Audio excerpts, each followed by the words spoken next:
오늘 우리 마태복음 6장 말씀 이제 본로 우리가 기도의 시리즈를 하면서 본래 목적으로 했던 주기도문에 대해서 이제 우리가 함께 말씀을 통해서 묵상해 보며 하나하나 우리가 기도에 대해서 우리의 기도를 점검하는 시간을 가지려고 합니다.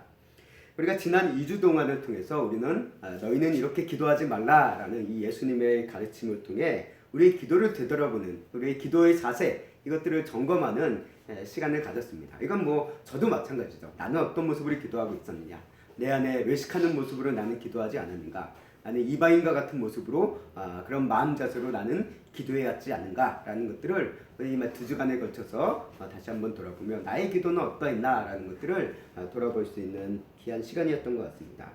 자, 이제 우리가 시리즈 설교의 본 주제인 주의 기도, 주기도문이라고 우리가 알고 있는 주님이 가르쳐주신 주의 기도에 대해서 우리가 함께 시작하려고 합니다. 제가 이 주님의 기도, 이 주기도문, 이 주기도문을 설교를 시리즈를 준비하면서 이 주기도문 본문으로 바로 들어가지 않은 이유가 있습니다. 그 이유는 무엇이냐면요, 우리가 주기도문에서 우리가 잘 알고 있는 주기도문에서 기도가 빠지면 뭐가 될까요? 주기도문에서 기도가 빠지면 주문이 되죠. 주문이 됩니다. 그래요. 우리 말 그대로 단어에서 기도를 빼면 주문이 되는 거예요. 우리의 주기도문이 주문이 될 수 있는 위험성이 있기 때문에 그렇습니다. 그렇기 때문에 우리가 주기도문이 주문이 아니라 진짜 하나님께서 예수님께서 가르치신 기도라는 의미로서 우리가 바로 이 기도를 하기 위해서는 먼저 우리의 기도의 자세, 우리의 기도의 어떤 마음 자세, 본질적인 이런 의미들을 먼저 살펴본 필요가 있을 것 같다라는 생각을 하게 되었고요. 또 우리 성경 본문 자체가 마태복음을 통해서 기록된 성경 본문 자체가 그런 구조로 되어 있다라는 거예요. 그래서 우리가 6장 9절서부터 주기도문의 말씀이 나와 있지만 우리가 앞서 본 이제 6절 말씀, 7절, 8절, 6절 말씀에서 보면 그 이전부터 하는 예수님께서는 주기도문에 대해서 이야기하기 전에 무엇을 얘기하고 있습니까? 외식하는 자들의 기도, 이방인에 대한 기도를 특별히 기록하고 있다는 것입니다. 이게 물론 마태복음상에 이제 마태가 이 성경의 복음서를 기록할 때 이런 의도를 가지고 기록했던 것 같습니다. 아마 성령님께서 주신 마음이었겠죠. 그래서 누가복음에서는 이런 순서로 기록되어 있지 않습니다. 그러나 마태복음에서는 이런 순서로 기록되어져 있는 이유가 아마 우리의 기도 자체가 주님께서 가르치는 이 주기도문이라는 이 기도 자체가 우리가 하나님께 온전히 드리는 기도라기보다는 우리 인간들이 가지고 있는 어떤 주문적인 요소, 기도에 대한 요소를 잊어버리고 그것들이 망각해버리고 그게 사라져버리면서 주기도문이 주문화될 수 있는 그런 위험성이 있기 때문에 먼저 기도에 대한 자세를 성경에서도 언급한 것이 아닐까라고 생각이 들었고요. 그런 의미에서 우리가 주기도문에 대해서 살펴보기 앞서 그 주기도문의 내용을 살펴보기 앞서 이제 우리 기도의 자세에 대한 나의 본질적인 의미를 먼저 살펴볼 필요가 있겠다라는 그런 의미에서 지난 2주간에 걸쳐서 우리가 먼저 하나의 이제 워밍업으로서 우리가 말씀을 바라보았습니다. 자, 우리가 이 주기도문, 그래서 예수님께서는 이 첫째 기도하는 자의 자세에 대해서 외식하지 말라. 그래서 너희는 이렇게 기도하지 말라라고 얘기하시죠. 그래서 너희의 기도는 하나님께 드리는 것이다. 이 기도는 전적으로 하나님께 드리는 것이기 때문에 하나님만을 생각하면서 드려야 된다라는 그런 의미에서 너희는 외식하는 자의 기도를 따라하지 말라라고 이야기하십니다. 사람들을 보고 사람들을 신경 쓰면서 하는 기도가 아니다라고 우리에게 이야기하셨고요. 두 번째, 이방인과 같이 기도하지 말라라는 의미에서는 어떻습니까? 하나님에 대한 어떤 불안함, 신뢰하지 못함에 대한 믿음 없음으로 인해서 보여주는 어떤 긴 기도, 내가 열심히 하는 기도, 내 공로로서 행위로서 하는 그런 기도를 하지 말라라고 예수님께서는 우리에게 말씀하셨던 것을 우리가 보게 됩니다. 이렇게 예수님께서 본받지 말라라고 하는 이 기도를 통해서 우리가 바른 기도가 무엇이냐라는 것들을 보게 되어지고, 이 요소는 우리가 주기도문을 우리가 매주 암송할 때마다 어떤 매주뿐만 아니라 어떤 예배 현장 가운데 어떤 모임의 현장 가운데 우리는 주기도문을 참 많이 암송을 합니다. 그런 상황 속에 있기 때문에 우리가 이런 기도의 요소를 잊어버린다라고 한다면 우리의 주기도문은 단순히 형식적이고 하나의 주문적인 형태로 전락할 수 있다라는 것입니다. 특히 그 이유는 뭐냐? 이 주기도문 자체가, 주의 기도가 예수님께서 우리에게 가르쳐 주셨던 특별한 기도, 그런 기도다라는 의미가 또한 담겨 있기 때문에 사람들이 이 기도에 자체에서 어떤 신비롭고 어떤 영적인 충만함 뭐 그런 내용으로도 우리가 바라보기 쉽다라는 것입니다. 근데 그런 의미로서 우리가 바라보는 것이 아니라 주기도는 말 그대로 기도다라는 이 맥락을 우리가 가지고 우리가 주기도문에 대해서 우리가 늘 암송하더라도 이 부분을 놓쳐서는 안 된다라는 것을 우리가 먼저 이해해 볼 필요가 있습니다. 자, 이렇게 우리 그리스도인의 모든 기도는 이렇게 하나님이 받으시는 것이기 때문에 진심으로 하나님을 믿으며 드려야 되고, 또 이제 사람을 신경 쓰는 것이 아니라 오직 전적으로 내 기도는 하나님 거다, 하나님만 들으신다라는 이런 생각 속에서 우리가 들어야 된다라고 우리에게 얘기합니다. 자, 이런 내용들은 어떻게 보면 우리가 주기도문의 내용을 보면서도 우리가 또한 발견할 수 있는 이 측면이다라는 것을 우리가 보게 되어지는데요. 자, 이제 우리가 주기도문의 실제적인 내용을 하나하나 살펴가면서 이제 한 5주, 6주간에 걸쳐서 우리가 함께 보려고 합니다. 오늘 주기도문에 우리가 성경적으로 봤을 때 이 주기도문이라는 이 기도 내용이, 주님께서 가르치신 이 기도의 내용이 기록되어진 배경이 있습니다. 그것은 이제 마태복음엔 드러나 있지 않지만 누가복음에서 그게 언급되어 있습니다. 그래서 누가복음 11장 1절 말씀에 보면 이렇게 이야기하고 있습니다. 우리 함께 읽어보도록 하겠습니다. 시작. 예수께서 한 곳에서 기도하시고 마치심에 제자 중 하나가 여짜오되 주여, 요한이 자기 제자들에게 기도를 가르친 것 같이 우리에게도 가르쳐 주옵소서. 아멘. 예수님과 제자들이 동행을 하면서 공생애, 예수님께서 공적인 생활, 그러니까 3년간의 그 공적인 생활 중 공생애를 하시면서 이 제자들도 함께 합니다. 그리고 이 제자들이 예수님과 함께 하면서 늘 가장 많이 볼 수 있는 모습 중 하나는 뭐였냐면 예수님께서 기도하시는 모습을 제자들은 많이 보았을 것입니다. 물론 예수님께서 한적한 곳에서 홀로 기도하셨던 순간들이 많기 때문에 뭐 제자들이 못 봤을 수도 있지만 예수님께서 공생애 하시면서 공생애 시간들을 통해서 기도라는 것을 상당히 많이 강조하셨고 때로는 그거 몸소 보여주셨기 때문에 이 제자들에게도 이 기도에 대해서 어떤 생각이 들고 우리도 기도를 해야겠다라는 그런 마음이 들었던 것으로 보여집니다. 그래서 예수님께 요청을 하는 거예요. 예수님, 우리도 기도를 가르쳐 주세요라고 이야기하는 것이 오늘 이 누가복음에 나와 있는 이 주기도문이 기록된 하나의 그 배경이다라고 우리 얘기합니다. 어떻게 보면 이 기도에 대한 배움의 요청은요, 이렇게 특별한 사건은 아닐 수도 있습니다. 왜냐하면 오늘 우리가 누가복음 11장 1절 말씀에 보면 요한이 자기 제자들에게 기도를 가르친 것 같이라는 표현이 있어요. 이건 무엇입니까? 요한도 제자들에게 기도를 가르쳤다라는 거예요. 요한만 가르쳤을까요? 그러지 않았을 것 같아요. 그 당시에 랍비들 이들도 기도를 가르쳤을 것입니다. 종교적인 어떤 스승들이니까요. 기도를 가르쳤을 거예요. 그러니까 그 당시 어떤 스승들이 기도를 가르치는 것은 하나의 어떻게 보면 문화일 수도 있고 하나의 교육의 과정일 수도 있습니다. 그러니까 제자들이 예수님에 대해서 기도를 가르쳐 달라라고 하는 이 요청은 어떻게 보면 특별한 것이 아닐 수도 있다는 거예요. 그래서 예수님께서도 이 제자들의 요청에 기꺼이 기도를 가르쳐 주십니다. 물론 이 제자들이 기도를 하고 싶다는 이 열망 가진 거에 대해서 예수님은 아마 또 기뻐하셨을 수도 있을 것 같아요. 그래서 기도를 가르쳐 주십니다. 근데 오늘 이 모습을 보면서 우리에게 한 가지 알 수 있는 내용은 무엇이냐? 이 제자들이 기도를 배우고 싶은 열망이 있었다라는 것을 우리가 보게 된다는 거예요. 우리가 아무리 좋은 가르침을 우리가 전달한다 하더라도 배우고자 하는 사람의 의지와 마음이 없으면 아무 소용이 없잖아요. 오늘 우리 세상 속에서 요즘 일타 강사라고 해가지고 유명한 강사들이 많이 있습니다. 그런 강사들을 참 잘 가르친다 그래요. 제가 경험해보지 않았지만 잘 가르치니까 사람들이 그렇게 스타 강사라고 부르는 거겠죠. 근데 그런 스타 강사라 하더라도 그 강사의 얘기를 듣고 배우고자 하려는 마음이 없으면 아무 소용이 없다라는 거예요. 제자들도 마찬가지입니다. 기도에 대한 이 마음이 생겨났어요. 이 기도에 대한 이 열망이 생겨났습니다.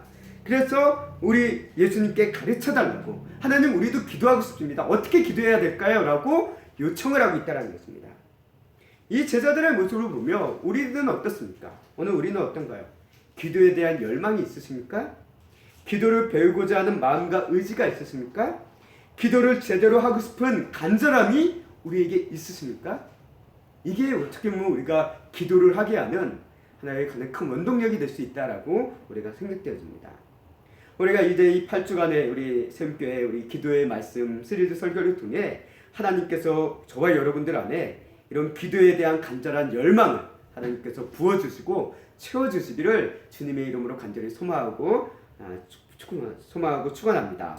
아멘. 자, 이를 통해서 오늘 이 짤막한 1절, 누가복음 11장 1절의 짤막한 말씀이지만 우리가 하나 알 수 있는 중요한 신앙적인 원리 중 하나가 여기서 발견되어집니다. 그건 뭐냐면 기도도요 배워야 한다라는 겁니다. 배워야 한다는 거. 그러니까 기도는 하나님께 나와서 예수님을 믿고 성령 충만하게 되면 기도는 저절로 이루어질 수 있구나라고 우리가 생각하기 쉽지만요, 성경은 우리에게 분명히 얘기해요. 기도도 배워야 한다라는 거예요. 그래서 제자들이 예수님께 요청하잖아요. 기도하는 법을 가르쳐 주세요. 그러니까 예수님께서 뭐라 하니까 그럼 너희는 이렇게 기도해라 라고 말씀하시잖아요. 기도도 배워야 된다는 것입니다.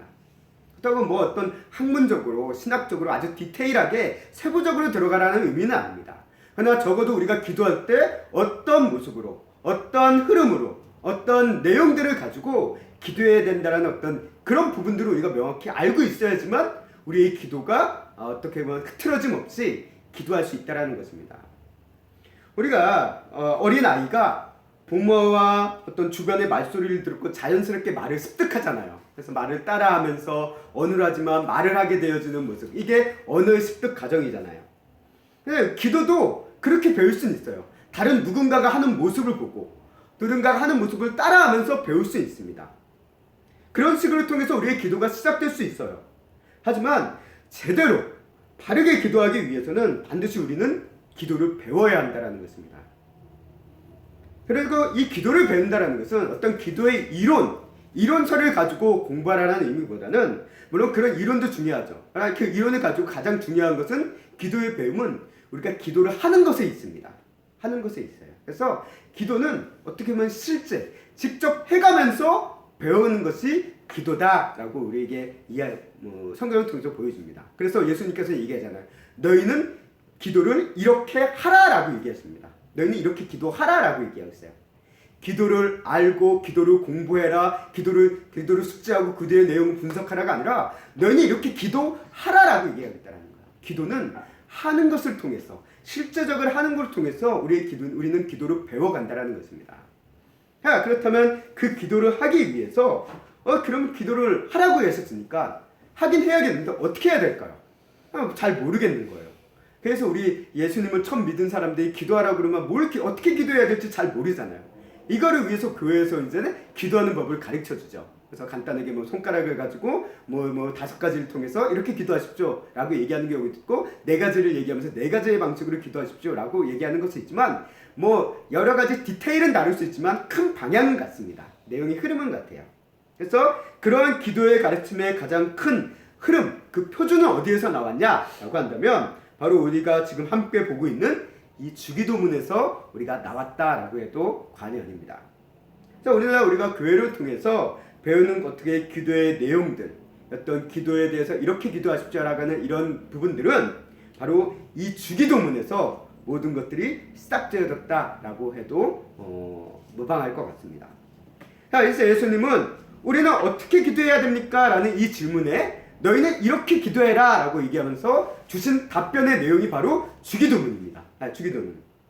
그렇기 때문에 이렇게 기도하라고 하는 이 기도의 모범이죠. 표준이 주기도문인 거예요. 이 주기도문의 첫 번째 내용을 이제 우리가 함께 살펴보려고 합니다. 오늘 첫 번째 내용이 무엇입니까? 6장 9절의 말씀을 보면 이렇게 얘기합니다. 우리 다시 한번 읽겠습니다. 그러므로 너희는 이렇게 기도하라. 하늘에 계신 우리 아버지여, 이름이 거룩히 여김을 받으시오며. 아멘. 자, 오늘 이 내용 어떻게 보면 우리가 짤막한 한 절의 구절이지만 이 내용을 좀 두 부분으로 나눠서 볼 겁니다. 그래서 오늘은 앞 전반부를 보고요, 나중에 이제 후반부를 볼 건데요. 오늘 우리가 볼 말씀의 내용 중 포커스를 맞출 부분은 이것입니다. 하늘에 계신 우리 아버지여랍니다. 이것을 우리가 먼저 묵상해 보려고 합니다. 자, 우리가 앞서 그리고 제가 기도에 대해서 늘 계속 얘기할 때 모든 기도는 누가 받으시는 거냐? 하나님께서 받으신다는 거예요. 다시 말해 기도의 주인은 하나님이시다라고 제가 지난 2주 전부터 끊임없이 우리 성도님들에게 말씀을 드렸습니다. 그렇기 때문에 우리가 비록 내가 기도를 하고 내가 소리를 내고 내가 힘을 쓰면서 기도를 하고 있지만 그 기도의 주체는 나지만 기도를 받으시고 기도 가운데 역사하시는 기도의 주인은 하나님이시다라는 거예요. 이게 이 기도의 본질입니다. 우리가 다른 사람들에게 뭐 안수 기도를 할 때 또는 다른 사람들을 위해서 우리가 중보 기도를 할 때도 마찬가지예요. 그 문제를 가진 사람, 어려움을 갖는 사람들을 위해서 기도를 하는 건 우리지만 실제로는 우리가 그 기도의 목적은 뭡니까? 그 어려움을 당하는 사람들에게 기도해 줌으로써 그 사람의 마음에 어떤 위안을 주고 평안함을 주고 어떤 만족감을 주기 위해서 하는 기도가 아니라, 물론 이런 기도를 통해서 그들에게 어떤 하나님께서 주시는 평강이 임할 수 있긴 합니다. 그러나 목적은 그것이 아니라 우리의 이런 기도는 실제로 당사자들을 위한 기도가 아닌 이 그들의 어려움을 하나님께 아뢰기 위해서 하는 기도라는 거예요. 남을 위해서 하는 중보기도 안수기도조차도 하나님께서 받으시기 위한, 하나님께 올려드리기 위한 기도다라는 것입니다. 그렇기 때문에 우리는 무엇보다도 우리의 기도를 받으시는 하나님이 어떤 분인지를 알아야 된다는 것입니다. 하나님이 어떤 분이냐? 우리의 기도. 기도의 주인은 하나님이야. 우리의 기도는 하나님께서 받으셔. 그런데 그 하나님이 어떤 분인지 알아야지만 우리의 기도가 온전히 드려질 수 있다는 것입니다. 만약에 저와 여러분들이 우리의 기도를 들으시는 하나님이 어떤 분인지를 모르면서 기도를 한다는 것은 이거라고 저는 생각합니다. 우리의 기도가 어떻게 될지 몰라도 상관없다라는 의미 속에서 기도하는 모습일 수도 있다라는 생각이 듭니다. 예를 들면 이건 것 같아요. 우리가 아주 큰 돈을 가지고 있어요. 큰 돈을 가지고 있는데 그것을 어딘가에 투자한다라고 생각을 해보겠습니다. 그 투자의 내용은 주식이 될 수도 있습니다. 펀드가 될 수도 있어요. 부동산이 될 수도 있고요. 어떤 사업에 투자하는 것 수도 있고요. 어떤 사람에게 투자를 하는 것 수도 있습니다. 여러 가지 것에 투자할 수 있는 방법이 있습니다. 근데 우리가 투자하는 돈이 크면 클수록 우리는 뭘 하게 되냐면 그 투자하는 대상에 대해서 매우 자세히 알아보게 될 것입니다. 그렇잖아요. 내가 100원, 200원 투자하면은 안 알아봐도 돼요. 그런데 막 투자하는 돈이 나에게 거의 전 재산이다. 억이 넘는다. 10억, 100억 이렇게 된다. 그런 돈을 가지고 있는 사람은 얼마나 될지 모르지만 어쨌든 큰 돈을 투자한다라고 얘기했을 때 적어도 이 투자를 하려고 하는 그 대상에 대해서 우리가 모르고 투자하지 않습니다. 나름대로 세세하게 알아봐요. 이것이 여기에 투자해도 될까? 이것이 가능성이 있을까? 이것이 수익이 낼까? 라는 이런 여러 가지 방면. 이것이 사람이라고 한다면 이 사람이 정말 투자를 받을 수 있는 만한, 그런 신뢰할 수 있는 만한 사람이냐? 믿을 수 있는 사람이냐? 그 사람이 하는 일들에 대해서 어떤 결과가 낼 수 있는 만한 그런 능력이 있는 사람이냐? 이런 것들을 다 하나하나 살펴볼 것입니다. 만약 내 돈을 맡아줄 사람이 나의 돈을 훔치기 위한 사기꾼이라고 한다면 우리가 맡기겠습니까? 안 맡기잖아요. 뻔히 돈이 날아갈 건 아는데. 그렇기 때문에 우리는 하나하나 살펴보는 거예요.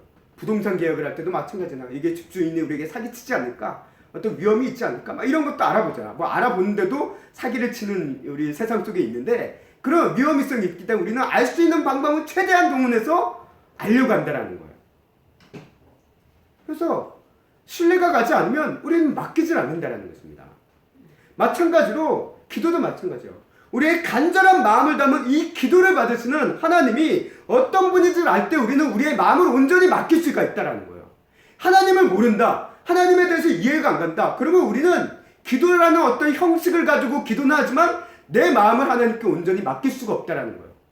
하나님은 못 믿겠는데, 하나님에 대해서 알지 못하는데 어떻게 내 소중한 마음 이거를 하나님께 맡기겠습니까? 못 맡겨요. 그렇기 때문에 우리는 이 간절한 내 마음의 기도를 담아서 받으시는 그 하나님이 어떠한 분인지를 분명히 알아야지만 우리가 제대로 기도에 힘을 쓸 수 있다는 것입니다. 하나님이 내 기도에 무관심한 분이라고 한다면 우리가 기도를 할까요? 하나님께서 내 기도를 듣고 사기를 치는 그런 분이라고 한다면 기도를 하시겠습니까? 하나님께서 내 기도를 흘려들으시고 잊어버리고 까먹으시는 분이라고 한다면 우리가 기도를 할까요? 안 할 겁니다. 내 기도해봤자 안 들으시는데, 내 기도해봤자 잊어버리시는데, 그러니까 내가 기도해서 무슨 의미가 있느냐? 안 해요. 그건 당연한 반응입니다. 내가 아무리 기도해도 내 기도에 대해서 제대로 응답해 주실 분이 아니다라고 생각한다면 우리는 결코 기도를 하지 않고 할 수도 없습니다. 우리가 흔히 기도를 하나님과의 대화라고 얘기하죠. 대화라는 것은 무엇입니까? 서로 말을 전하는 상대방이 있어요. 대상이 있습니다. 혼자 말하는 것을 우리는 대화라고 얘기하지 않습니다. 또 바른 대화를 하기 위해서는 그 상대방과 상대방이 대화하는 대상이 분명해야 돼요. 예를 들면 우리 지금 세운교회 같은 경우에 봐도 우리 성도들이 이렇게 모여 계십니다. 모여 계신 분들한테 우리가 서로 대화를 해요. 군중 속에서 대화할 수 있지만 대화가 서로 바로 이루어지기 위해서는 내가 말을 전달하고 있는 상대방이 자신에게 하는 말이라는 것을 분명히 인식하고 있어야 됩니다. 예를 들면 제가 권사님께 얘기했어요. 근데 권사님께 얘기한 내용을 저희 사모가 대답을 해요. 사모가 이야기하면 엉뚱한 얘기가 나올 수 있는 거예요. 그러니까 이 대상이 분명하다는 것입니다. 방향이 분명해야 돼요. 이런 면에서 기도는 대상이 분명한 대화예요. 하나님과 나와의 1대1의 대화입니다. 그렇기 때문에 이 하나님께 대화하는 순간 이 하나님이 어떤 분이냐라는 것을 우리가 알고 생각하면서 기도하는 게 가장 중요한데요. 그래서 예수님은 가장 먼저 우리의 기도를 받으시는 분인 하나님에 대해서 주기도문을 통해서 이렇게 말씀해주고 계십니다. 하늘에 계신 우리 아버지여 라고 얘기하십니다. 자, 우리의 기도를 받으시는 하나님은 어떤 분일까? 예수님께서 기도에 대해서 기도를 통해서 이렇게 밝히셨습니다. 첫 번째로요, 하나님은 하늘에 계신 분입니다. 하늘에 계신 분. 자, 이 하늘에 계신다라는 이 표현, 이게 성경 쪽에서 참 많이 사용합니다. 또 구약에서 참 많이 등장해요. 이게 하나님이 하늘에 계신다라는 의미는 지금 이 하늘 허공 어딘가에 계신다라는 그런 실제적인 그런 의미, 또는 우주 어딘가에 계신다는 그런 의미가 아니다라는 것을 우리 성도님들은 잘 알고 계십니다. 하늘 어딘가를 찾아보면 어딘가에 계신 하나님을 발견할 수 있을 것이다. 우주 저편 어딘가, 우리가 아직 도달하지 못하지만 아주 먼 어딘가에 하나님이 계실 것이다. 이런 의미에서의 하늘에 계신 하나님이 아니라는 것을 압니다. 우리가 유대인들의 이해 속에서 하늘은 무엇이냐? 하나님께서 계신 곳이에요. 하나님께서 계신 것. 좀 더 정확하게 얘기한다면 유대인들은 이 하늘에 대한 이해를 어떤 의미로서 가지고 있냐면 하늘을 세 가지로 3층으로 구분하고 있다고 합니다. 3층으로. 그 중에서 3층 천이라는 말이 나와요. 그래서 3층으로 구분하고 계신데 그 중에서 이제 3층 천이라는 것으로 통해서 가장 위에 있는 3층, 세 번째 하늘, 이곳에 하나님이 계신다라는 의미로서 이해를 하고 있습니다. 그래서 사도 바울도 내가 셋째 하늘에 올라갔다라는 그런 표현을 하잖아요. 이게 유대인들이 가지고 있는 세계관이에요. 종교적인 세계관입니다. 그래서 실제적인 하늘, 허공을 얘기하는, 우주를 얘기하는 것이 아니라 하나님이 계시는 자리, 나를 하늘로 표현하고 있는데 그 하늘이 실제적으로 우리가 눈에 보이고 이제 직시하고 있는 그런 공간적인 하늘이 아니라 어떤 하나님께서 계시는 어떤 영적인 차원으로서의 하늘을 이야기하고 있다는 것입니다. 반면 땅은 뭐냐? 이 하늘에 대비해서 우리가 살아가는 땅은 뭡니까? 우리 인간이 살아가는 곳이 땅이에요. 그래서 이 하늘과 땅을 우리가 비교함을 통해서 느껴지는 느낌이 있습니다. 그건 뭡니까? 하늘과 땅이라는 큰 간격이 있어요. 틈이 있습니다. 이 차이를 통해서 하나님과 인간의 사이가 매우 큰 간격이 있다는 것을 우리에게 느껴진다는 거예요. 하늘에 계신 하나님, 땅에 있는 인간. 이것을 통해서 하나님과 우리의 사이는 멀다. 도달할 수가 없다. 라는 이 느낌을 명확하게 우리에게 줍니다. 그래서 우리가 하늘에 계신 하나님이라는 이 단어 자체만으로 본다면 이 하나님은 어떤 하나님? 우리에게 너무나도 먼 하나님이에요. 너무나도 먼 하나님. 볼 수도 없고 찾기도 어렵고 다가가기도 어려운 그런 하나님. 그런 하나님처럼 우리에게 이야기가 되어진다는 거예요. 성경에서 보여주는 하나님, 창조주 하나님, 전능하신 하나님, 위대하신 하나님, 이 모든 하나님의 영광을 그 어떤 속성을 가지고 계신 그런 하나님을 보면 감히 우리가 범접할 수 없는 그런 하나님으로서의 그런 그 위엄을 우리에게 느껴지게 하는데 그것을 좀 더 우리에게 이미지적으로 느끼게 해주는 표현이 바로 이 하늘에 계신 하나님이다라는 표현이 아닐까라고 제 개인적으로 느끼게 되었습니다. 자, 이를 통해서 우리가 느껴지는 느낌은 뭐냐면 하나님과 우리의 사이가 단절되어 있다는 거예요. 끊어져 있다라는 것입니다. 하늘에 계신 하나님, 땅에 있는 우리 인간, 너무나도 멀고 다가갈 수도 없고 도달할 수도 없고 만나기도 어려운 그런 인간, 그 차이를 우리에게 보여주고 있다는 거예요. 그런데 이 같은 느낌, 끊어져 있고 단절되어 있고 멀어서 다가갈 수 없는 그런 느낌이 뒤에 이어지는 수식어를 통해서 완전 달라지게 되어집니다. 그래서 예수님께서는 뭐라고 하나님을 이야기하고 계시냐면 이렇게 얘기합니다. 하나님은 우리의 아버지십니다 라고 얘기합니다. 이게 참 중요한 내용이에요.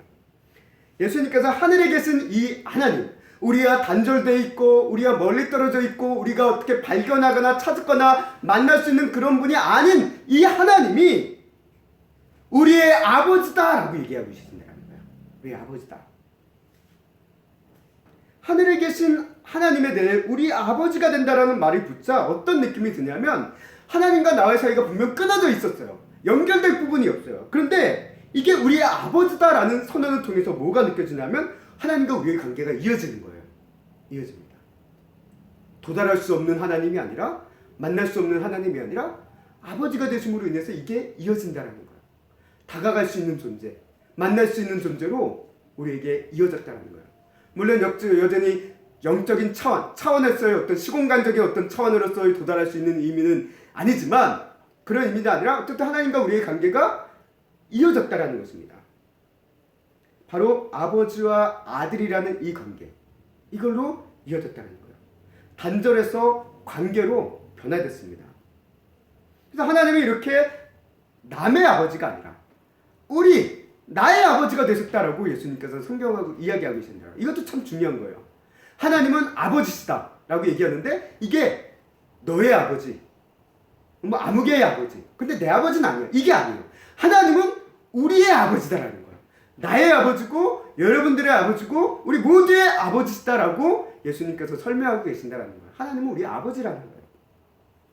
그렇다면 이 하나님이, 하늘에 계신 이 하나님이 어떻게 땅에 있는 우리 인간의 아버지가 되셨을까요? 어떻게 우리 아버지가 되셨을까요?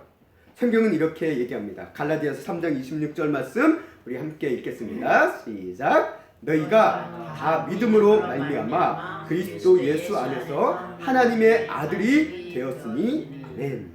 어떻게 아버지가 되셨습니까? 예수 그리스도를 믿음으로 통해서 우리를 아들로 그리고 아버지 되셨다라고 성경은 우리에게 분명하게 선언하고 있습니다. 이 사실은 정말 중요한 고백입니다. 왜? 우리가 하나님이 우리의 아버지다라는 이 고백이 왜 중요하냐? 우리가 주기도문 아까 사도신경에서도 보았다시피 사도신경에서 신앙 고백에도 보면 뭐라고 얘기하냐면 이렇게 얘기합니다.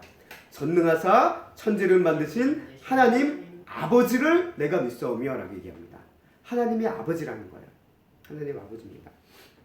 이것을 우리가 영어로 보면 이렇게 얘기합니다. I believe in God, the Father Almighty 라고 되어 있습니다. 이 영어로 되어 있는 성경에 보면요. 우리가 어순으로 보면 이래요. 그래서 우리 한국 성경은 전능하사 천지를 만드신 하나님 아버지를 내가 믿사오며 되어 있지만 성경의 순서를 보면 나는 하나님 아버지를 믿습니다. 근데 그 하나님 아버지가 하나님이 어떤 분입니까? 아버지라는 거예요. 하나님이 아버지라는 것을 믿는다라는 거예요. 하나님이 아버지라는 것을 믿는다는 거. 우리가 기독교의 신앙 고백은요. 하나님이 전능하다라는 것을 믿는 게 아닙니다. 물론 그것을 믿는 것도 맞아요. 근데 그게 다가 아니라요. 하나님께서 천지를 창조하셨다라는 것을 믿는 것이 우리의 신앙 고백의 전부가 아니에요. 하나님이 하늘에 계신다라는 것을 믿는 것이 우리의 신앙 고백의 전부가 아닙니다. 어떻게 보면 다른 종교에서도 하나님이 전능하시다, 하나님이 위대하시다, 하나님이 세상을 창조하셨다라는 것들을 이야기할 수 있습니다. 하고 있기도 해요. 그런 이야기를 해요. 근데 우리 기독교의 가장 큰 핵심은 무엇이냐? 이렇게 위대하신 하나님, 감히 범접할 수 없는 이 하나님이 보잘것없는 인간인 나의 아버지가 되셨다라는 것을 믿는 거예요. 이것이 가장 큰 핵심입니다. 다시 말해 하나님은 우리의 아버지다라는 것이 우리의 신앙의 고백이라는 거예요. 신앙의 고백. 이게 정말 중요한 겁니다. 하나님은 위대하세요. 하나님은 천지를 창조하셨어요. 하나님은 세상을 다스리세요. 이것이 성경적인 하나님에 대한 그런 말씀 맞습니다. 맞아요. 근데 이거는 유대인들도 구약을 통해서 그렇게 바라보고 있어요. 그럼 그들의 하나님과 우리의 하나님이 다른 게 뭐냐? 가장 큰 차이가 이겁니다. 하나님이 우리의 아버지 되심을 믿는 거예요. 아버지 되심을 믿는 거예요. 물론 우리가 유대인들도 어떤 하나님이 우리의 아버지 됐다라는 그런 개념은 있습니다. 개념은 있어요. 그래서 성경에서도 얘기하잖아요. 성경은 하나님과 이스라엘 백성들과의 관계를 다양한 모습으로 표현합니다. 그 관계를. 그래서 뭐 목자와 양의 관계로도 표현하고요, 남편과 아내로도 표현하고요, 또 이제 뭐 왕과 신하, 뭐 백성으로도 표현하고요. 그러나 가장 많이 사용하는 이야기 중 하나가 아버지와 아들의 관점으로도 많이 표현하신다는 거예요. 이런 다양한 관점을 통해서 하나님과 백성들, 유대인들의 백성들의 관계를 표현하고 있는데, 그것이 이제 예수님을 통해서 우리에게 개개인들에게 선언이 되었다는 거예요. 하나님이 우리의 아버지다. 저와 여러분들 한 사람 한 사람들의 아버지 되십니다. 그것을 우리는 믿습니다 라고 고백한다는 거예요. 그게 오늘 주기도문의 첫 번째 시작이라는 거예요. 하늘에 계신 우리 아버지여 라고 시작한다는 거예요. 우리의 기도를 받으시는 하나님이 내 아버지라는 것을 믿고 고백한다는 것입니다. 믿고 기도한다는 거예요.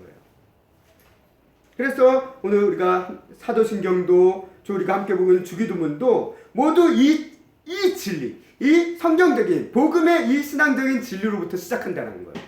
그래서 전능하사 천지를 만드신 하나님 아버지를 내가 믿사오며 라고 사도신경을 시작하고, 예수님 주기도문도 하늘에 계신 우리 아버지여 라는 말로 시작을 한다는 것입니다.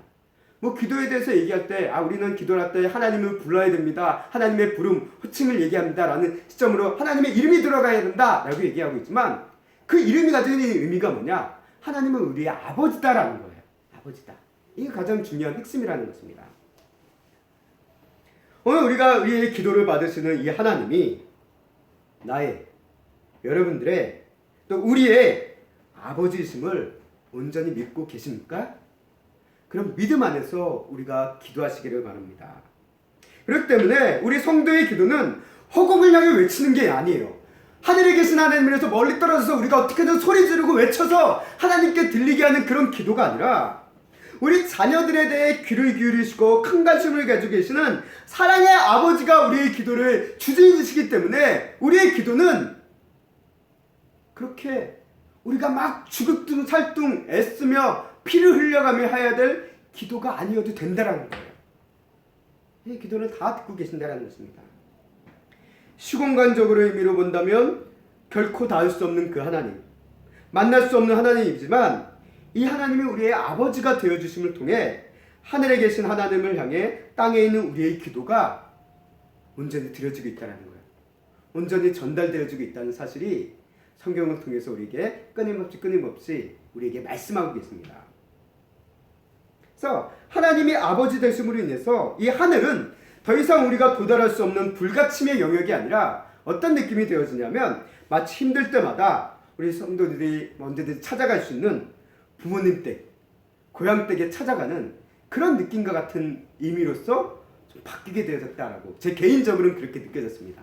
하늘에 계신 하나님, 멀리 떨어졌다가 이분이 아버지 되니까 이거 부모님들 멀리 떨어져 계셔도 힘들면은 때가 되면 한 번씩 찾아뵙고 또 만나 뵙고 하는 그런 우리 고향집에 찾아가는 그런 느낌으로 이 하늘에 계신 하늘이 바뀌게 되어졌다는 것입니다. 바뀌게 느껴졌다는 것입니다.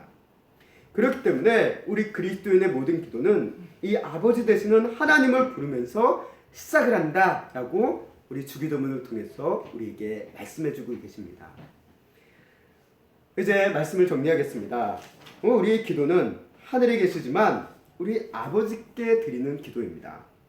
우리 원어적인 의미에서 이 아버지, 그래서 아바라고 얘기하고 있어요. 헬라어로 아바라고 얘기하는데, 이 의미는 어린아이가 아빠라고 부르는 표현에 가깝다라고 합니다. 그래서 그냥 우리 아버지라고 이런 약간 거리감이 있는 그런 게 아니라 어린아이가 그냥 아빠 하고 외치는 그런 느낌에 매우 가깝다라고 그래요.